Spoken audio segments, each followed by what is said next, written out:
नमस्कार। आज की वीडियो में हम बात करने वाले हैं प्रैक्टिस टेस्ट पेपर 2।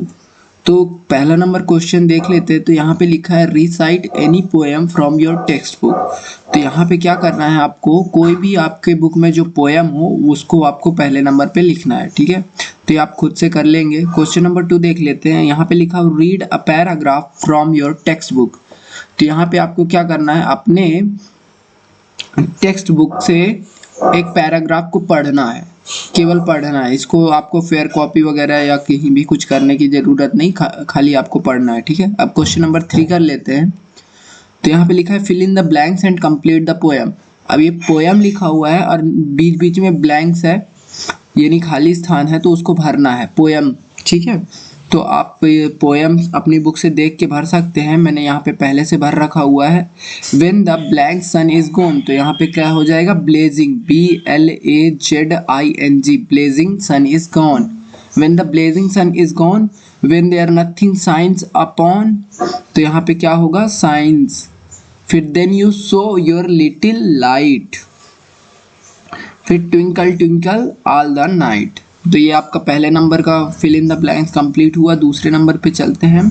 यहाँ पे लिखा है हियर कम्स द एलिफेंट। तो ये एलिफेंट वाली जो स्टोरी थी उसमें से है। Elephant blanks along swing along with his cargo of children all singing a song. तो यहाँ पे मैंने पहले से ही कर रखा हुआ है। ये पूरा जो भी है ना, प्रैक्टिस टेस्ट पेपर में क्या होता है, आपका पूरा 1 से लेके 8 पार्ट मतलब लेशन उसी में से आता है। ठीक है, इसलिए मैं इसको नहीं समझा रहा हूँ, मैं डायरेक्ट आगे चलते जा रहा हूँ। क्वेश्चन नंबर 4 का पहला देख लेते हैं। Match the animals with their young ones. ये ऑलरेडी हमने लास्ट उसमें किया था एक्सरसाइजेस में। अब फिर से कर लेते हैं। चलो, उन जो जानवर हैं उनके बच्चों के नाम क्या है वो उससे मिलाना है। जैसे हैन, मुर्गी, मुर्गी का बच्चा चिक, वेयर इज चिक, ये रहा। तो फर्स्ट नंबर ये हो जाएगा। डक, डक का होगा डकलिंग, सेकेंड नंबर। काऊ, काऊ का होगा काफ, थर्ड नंबर। पिग, पिगलेट, ये रहा। ये आपके प्रैक्टिस के लिए रहता है। हॉर्स, हॉर्स का हो गया फॉल। इससे आप अपना और अच्छे से इम्प्रूव कर सकते हैं। जो चीज़ें आपको याद नहीं हुई हैं वो हो जाती हैं। फिर सेकेंड नंबर देख लेते हैं क्या लिखा हुआ है। Rearrange the letters and spell the names of the games. तो ये कुछ जैसे क्या होता है, नाम लिखा है, जैसे ये मेरा नाम है। अब इसी को मैं उल्टा करके लिख दूं, है ना। अब इसको सीधा करके लिखना है, तो क्या होगा, बी से बैडमिंटन। बैडमिंटन की स्पेलिंग देख लेंगे, BATMINT।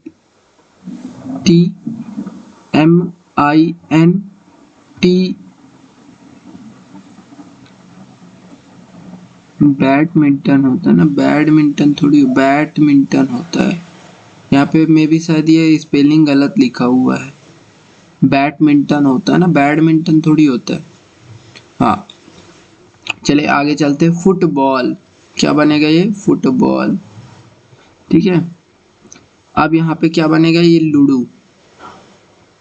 फिर ये हॉकी। फिर अब आ जाएगा क्या, कबड्डी, कबड्डी, ये आपका कबड्डी। ठीक है, चलते हैं नेक्स्ट क्वेश्चन की ओर। Question number 5। अब यहाँ ये सबसे इंपॉर्टेंट होता है। देखिए यहाँ पे क्या लिखा हुआ है, fill up the blanks with and. इसको इन्वर्टेड कॉमा में पैक किया हुआ है, और बट, इन दोनों को भरना है यहाँ पर। अब कौन सा एंड आएगा, कौन सा बट आएगा। देखिए एंड का मतलब होता है और, है ना, और बट का मतलब होता है लेकिन। जब हम दो व्यक्तियों की बात करें, या दो नाउन की बात करें, या दो प्रोनाउन की बात करें जो सेम चीज कर रहे हों, है ना, या कोई चीज कर रहे हों, तब हम एंड का यूज करते हैं। लेकिन जब कोई रीजन अलग हो जाता है ना, कि तब वहां बट का प्रयोग करते हैं। अब मैं एग्जाम्पल के साथ समझाता हूँ। जैसे यहाँ पे क्या लिखा हुआ है, सीमा। ठीक है। सीमा क्या है, एक नाउन वर्ड है, मतलब लड़की है, लड़की का नाम है। और यहाँ पे क्या लिखा है, ब्लैंक्स के बाद मीना। अब ये बताओ, सीमा बट मीना, कोई मैच हो रहा है? सीमा लेकिन मीना नहीं, तो यहाँ क्या होगा, सीमा और मीना, तो क्या हो जाएगा यहाँ पे, एंड। ठीक है, जब भी दो नाउन के बीच में अगर ब्लैंक्स हो तो हमेशा एंड ही आएगा मोस्टली। ठीक है, कभी कुछ उसमें रह जाता है जिसमें बट भी हो सकता है, वो सेंटेंसेस के ऊपर डिपेंड करते हैं। सीमा एंड मीना आर फ्रेंड्स, दोनों क्या हैं, दोस्त हैं। फिर आगे देखते हैं, Meena, Meena is a beautiful, ठीक है। अब यहाँ पे क्या लिखा है, Meena is a beautiful, Meena सुंदर है। सीमा इज नॉट सो ब्यूटीफुल, लेकिन सीमा जो है ब्यूटीफुल नहीं है। यहाँ पे दोनों सेंटेंसेस है तो सेम, बट एक कुछ और बोल रहा है, एक कुछ और बोल रहा है, रीजन आ रहा है यहाँ पे, तो क्या हो जाएगा यहाँ पे, but Seema is not so beautiful, मतलब मीना सुंदर है लेकिन सीमा नहीं है उतनी सुंदर। अब यहाँ पे देखिए, फिर सीमा ब्लैंक्स एंड मीना, तो यहाँ पे क्या आ जाएगा, एंड आ जाएगा। Seema and Meena both like to sing, दोनों को क्या पसंद है, गाना पसंद है। सीमा सिंग्स वेल, सीमा अच्छा गाती है। Meena does not sing so well, but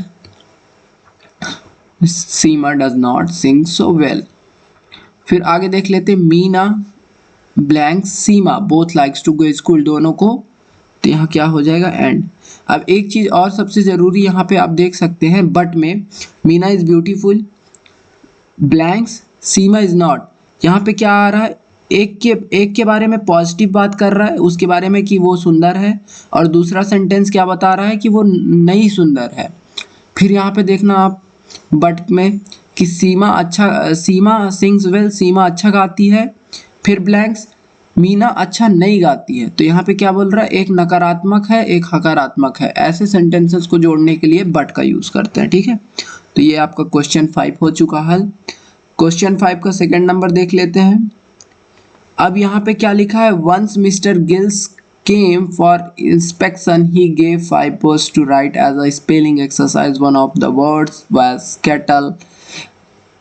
punctuation, अब पंक्चुएशन क्या होता है मैं आपको वो बता देता हूँ। ठीक है, पंक्चुएशन मार्क्स आप देखते होंगे, क्वेश्चन मार्क लगा होता है ना, ऐसे क्वेश्चन मार्क, खड़ी पाई, इंग्लिश में फुल स्टॉप होता है, कॉमा, इन्वर्टेड कॉमा, ठीक है, हाइफन, फिर और भी ऐसे बहुत सारे होते हैं, एक्सक्लेमेशन, ऐसे बहुत सारे होते हैं। ठीक है, इन सारे चीज़ों को हम इंग्लिश में क्या बोलते हैं, पंक्चुएशन मार्क्स। ये चीज़ याद रखिएगा कि इस तरीके के सिंबल्स को हम क्या बोलते हैं, पंक्चुएशन मार्क्स। अब हम ये जो सेंटेंस लिखा हुआ है, इसमें ना ही कहीं कोई क्वेश्चन मार्क है, ना ही कहीं कोई फुल स्टॉप है, ना ही कोई अल्प विराम यानी कॉमा है। तो वही सब हमको यहाँ पे सेट करना है। यहाँ पे मैं अगर ओवर राइट हो जाएगा, इसलिए मैं यहाँ पे नहीं करता, मैं पहले से लिख रखा हूँ, मैं यहाँ पे कर दे रहा हूँ। ये देखिए, वंस फर्स्ट क्या होगा आपका, ओ कैपिटल होगा, एंड मिस्टर में एम कैपिटल होगा और यहाँ पे डॉट होगा। ठीक है, फिर गिल्स का जी कैपिटल होगा, केम फॉर इंस्पेक्शन के बाद यहाँ पे फुल स्टॉप होगा, क्योंकि एक सेंटेंस यहाँ पे कंप्लीट हो गया। देन अगला जो सेंटेंस होगा उसका पहला वर्ड क्या होगा, एच होगा, मतलब कैपिटल होगा। एक चीज हमेशा याद रखिएगा, जब भी इंग्लिश में कोई सेंटेंस कंप्लीट होता है उसके बाद फुल स्टॉप लगाया जाता है, एंड देन उसके बाद जो नया सेंटेंस होता है, नेक्स्ट सेंटेंस में जो पहला वर्ड होता है उसका फर्स्ट लेटर कैपिटल होता है। ठीक है, अब ये तो पता होगा ना कि आपको वर्ड क्या है, वर्ड मतलब होता है शब्द। अब शब्द जैसे कि हो गया WORD, ये वर्ड है। ठीक है, अब इसका जो W है वो क्या है, लेटर है या अल्फाबेट कह सकते हो आप। तो फर्स्ट लेटर यानी फर्स्ट अल्फाबेट क्या होगा, कैपिटल होगा। आप जब भी आप फुल स्टॉप के बाद जो नया सेंटेंस, और सेंटेंस क्या होता है, ये कंप्लीट यहाँ तक एक वाक्य को सेंटेंस बोला जाता है। ठीक है, तो ये आपका यहाँ पे कंप्लीट हुआ। 5 words to write as spelling exercise। अब यहाँ पे भी फुल स्टॉप लगेगा because it is also completed, तो ये भी कंप्लीट हो चुका है, ठीक है। फिर यहाँ पे one of the words was kettle, फिर यहाँ पे फुल स्टॉप लगेगा एंड ये याद रखिएगा कि फर्स्ट लेटर देखो यहाँ पे कैपिटल यूज हुआ है ना, हाँ। फिर यहाँ पे फुल स्टॉप लगने के बाद यहाँ पे कैपिटल यूज हुआ है एंड देन यहाँ पे फुल स्टॉप है और केटल को इन्वर्टेड कॉमा में पैक रखा गया है बिकॉज केटल कुछ इम्पोर्टेंट, जब भी हम किसी को हाईलाइट करना चाहते हैं तब हम इन्वर्टेड कॉमा का यूज करते हैं, ठीक है। थर्ड नंबर अब आगे देख लेते हैं। अब क्या लिखा हुआ है, make sentences using the past tense of the verbs. Okay, so हमें क्या करना है, वाक्यों में प्रयोग करने हैं, हमें सेंटेंस बनाने हैं, ठीक है। इस तरीके से हमें सेंटेंस वाक्य बनाने हैं जिसमें पास्ट टेंस, वर्ब के पास्ट टेंस यूज करना है। वर्ब क्या होती है, क्रिया होती है, कोई भी कार्य, जैसे सोचना एक कार्य है ना, तो उसका पास्ट टेंस, तो पास्ट क्या होता है, थिंक का होता है थॉट, रन का रैन, रीड का रीड ही होता है, मेक का मेड होता है, क्राई का क्राइड होता है, ठीक है। अब चलिए बना लेते हैं, यहाँ पे मैंने ऑलरेडी बना के रखा हुआ है, यहाँ पे ये देखो। पहले number, Ram thought about a plan. Ram क्या सोच रहा था, प्लान, कोई प्लान सोच रहा था, कुछ सोच रहा था, ठीक है, वो घूमने का प्लान या कुछ भी प्लान वो सोच रहा था। एंड सेकेंड नंबर का क्या होगा, मीना रैन टू फास्ट। अब यहाँ पे रैन वर्ड आ गया, ये किसका है, रन का पास्ट फॉर्म है, थिंक का पास्ट फॉर्म क्या है, थॉट, ठीक है। Meena ran too fast, Meena बहुत तेज दौड़ती थी, ठीक है, दौड़ी या फिर दौड़ी या दौड़ती थी। फिर थर्ड नंबर, ही रीड लाउडली, वह बहुत तेज पढ़ता है, था, पढ़ता है ना, पढ़ता था। ही रीड का रीड ही रहता है पास्ट फॉर्म, ठीक है। मेक का क्या होगा, मेड हो जाएगा, सी मेड अ मैस। आपको इनके पास्ट फॉर्म याद करने होंगे तो आप इनको जरूर याद कर लीजिएगा, ये वर्ब के पास्ट फॉर्म्स, ठीक है, ये आगे चल के आपको बहुत काम आने वाले हैं। सी मेड अ मैस, ठीक है, उसने खाना पकाया या उसने कुछ पकाया, ठीक है। द चाइल्ड क्राइड लाउडली, ठीक है, तो क्राई का क्या हो जाएगा, क्राइड। द बच्चा बहुत तेजी से जोरों से रो रहा था, ठीक है ना। ओके, क्राइड मतलब क्राई मीन्स रोना, क्राइड मीन्स रोया, ठीक है। अब ये आपका सेंटेंसेस कंप्लीट हो गया है, आप पॉज करके उसको लिख लीजिएगा, ठीक है। क्वेश्चन नंबर 6 में आ जाते हैं। अब यहाँ पे लिखा हुआ है, री right the following sentences removing the inverted commas and change the speech. अब ये चीज़ मैंने पिछले उसमें भी करा चुका है, मैं फिर से बता देता हूँ। यहाँ पे क्या लिखा है, रमन सेज, और ये इन्वर्टेड कॉमा और ये कॉमा लिखा है ना, इसको हटाना है और स्पीच को सही करना है हमें, ठीक है। और ये जो स्पीच लिखी हुई है ये है डायरेक्ट स्पीच, हमको इनडायरेक्ट करना है, ठीक है। इसको नरेशन कहा जाता है ग्रामर में, ठीक है। क्या कहा जाता है, नरेशन या नरेटर। ओके, मैं इसको ऑलरेडी लिख रखा हूँ यहाँ पे, चलिए मैं यहीं पे ले चलता हूँ, ये आ गया आपका। अब देखो यहाँ पे क्या लिखा है, Raman says comma inverted comma open, I want to be a teacher full stop inverted comma close. अब इसका आंसर क्या होगा जरा देखिए, यहाँ पे आपका आंसर रमन सेज, कॉमा हट के आ जाएगा क्या, दैट, और इन्वर्टेड कॉमा की जगह आई हट जाएगा और आई जो है ना वो क्या होगा, ही में बदल जाएगा। ही में क्यों बदल जाएगा, क्योंकि हम रमन की बात कर रहे हैं और रमन लड़का है, ठीक है। तो यहाँ पे क्या हो जाएगा, वह टीचर बनना चाहता है। देखो डायरेक्ट स्पीच में क्या होता है, डायरेक्ट में होता है कि मैं अपनी बात बता रहा हूँ, ठीक है, कि रमन सेज, मतलब हम किसी की बात बता रहे हैं, रमन सेज, ये दो अलग अलग सेंटेंसेस हो गए। रमन सेज, रमन ने कहा, है ना, रमन कहता है कि मैं क्या बनना चाहता हूँ, टीचर बनना चाहता हूँ, मैं टीचर बनना चाहता हूँ। ये अलग सेंटेंसेस हो गए। अब इसी को जोड़ के बनाना है हमें, तो इसको इनडायरेक्ट करना है। तो कैसे करेंगे, Raman says that he wants to be a teacher. तो इस तरीके से आपको करना है। इन्वर्टेड कॉमा हट जाएगा, आई की जगह ही हो जाएगा, वांट्स का वांट का वांट्स हो जाएगा। एंड यहाँ पे भी आप यहाँ पे देख सकते हैं, ऑलरेडी मैंने ये 2-3 बार चीजें समझा चुकी हैं।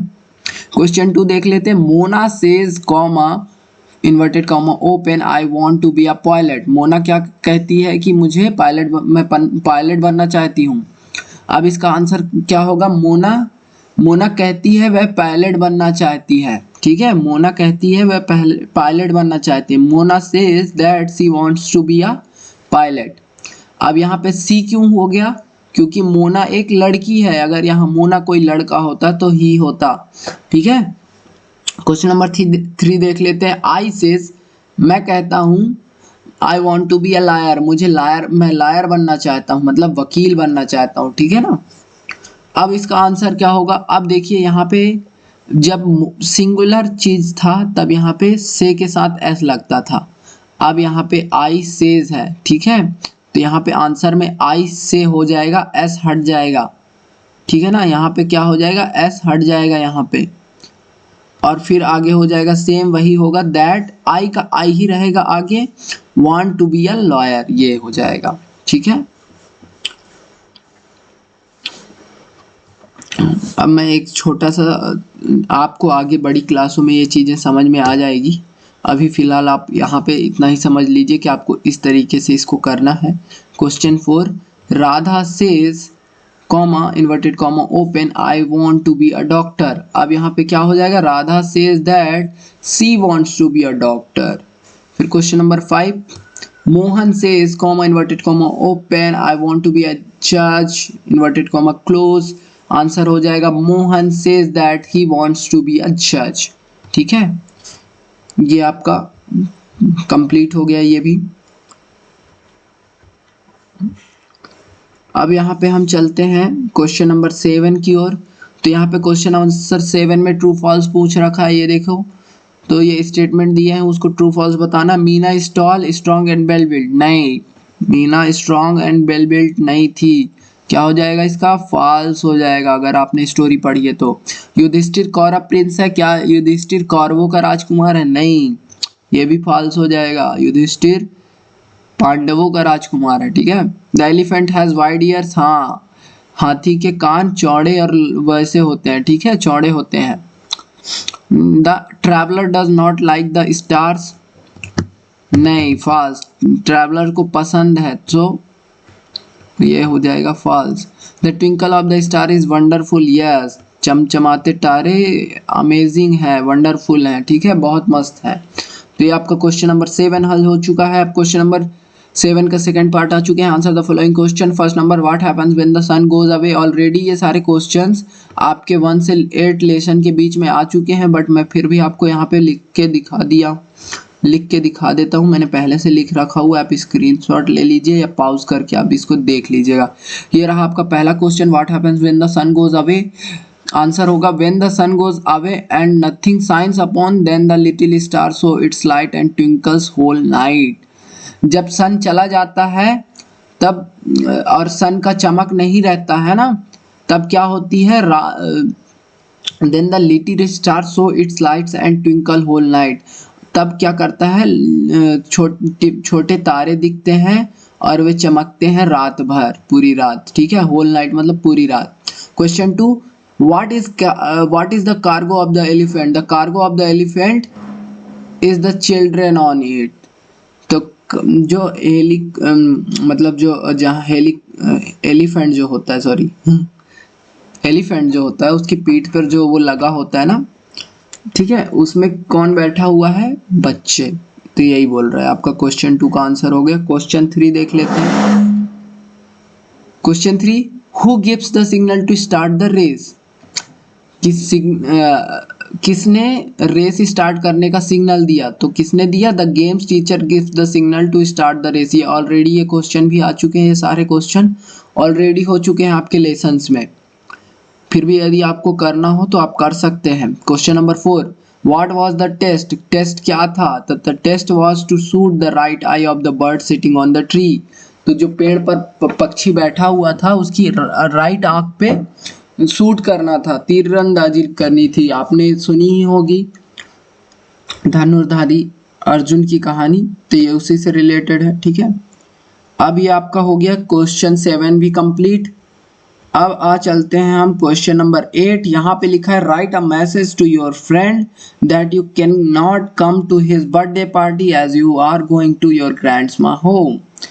अब अपने मित्र को क्या लिखना है? पत्र लिखना है। ठीक है, मैसेज लिखना है कि यू कैन नॉट कम, कि तुम नहीं जा सकते हो उसकी बर्थडे पार्टी पे, क्योंकि as you are going to grandma home, क्योंकि तुम अपनी दादी माँ के होम जा रहे हो। ठीक है, दादी के घर जा रहे हो।